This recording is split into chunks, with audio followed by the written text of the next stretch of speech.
Y eso queda guardado. Yo voy a pedirle primero a Guadalajara, Narciso, que le entregue esto a Marco Inicial, a ver, como un testimonio.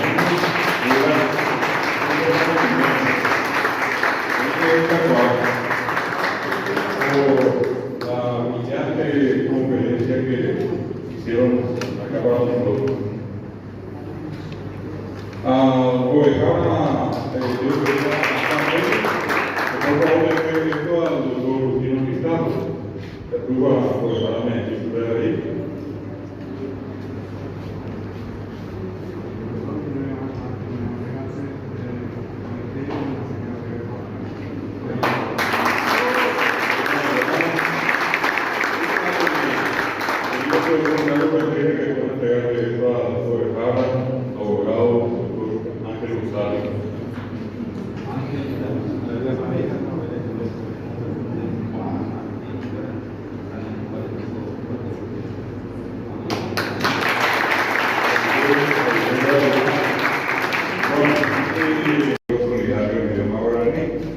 Y vamos a pedir que le pedir a la Villa Bolsa María, una probada de Puente, directora de la regional Gavieta, que le entregue esto a Manuel, con una gratitud, un reconocimiento a Villa y a Jaguar.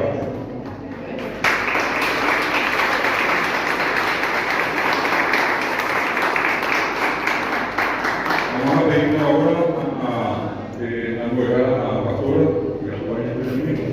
Esto es un reconocimiento que va a llegar después a Héctor Isaac Fariña Narváez, que es el otro protagonista de esta historia, en la elaboración de esta traducción del himno del Barça al Guaraní. Vamos a pedirle a la pastora que es directora de Carapegua, que le haga entrega a nuestro querido amigo de cada Roger y que la persona pueda llegar, y a Manuel también, a nuestro querido amigo Héctor.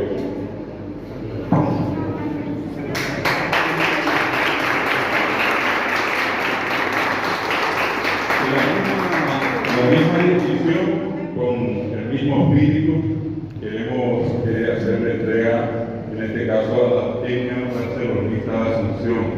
Quiero pedir acá a nuestro querido director, a Virgilio Silvera Arevalos, de la Regional San Lorenzo, que haga entrega de esta distinción para tan importante institución, agradeciéndole por este gesto grandioso en favor de la lengua guaraní.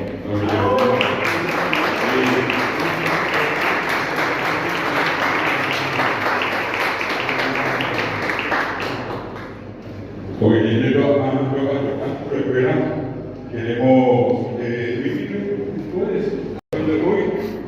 entonces, más específico.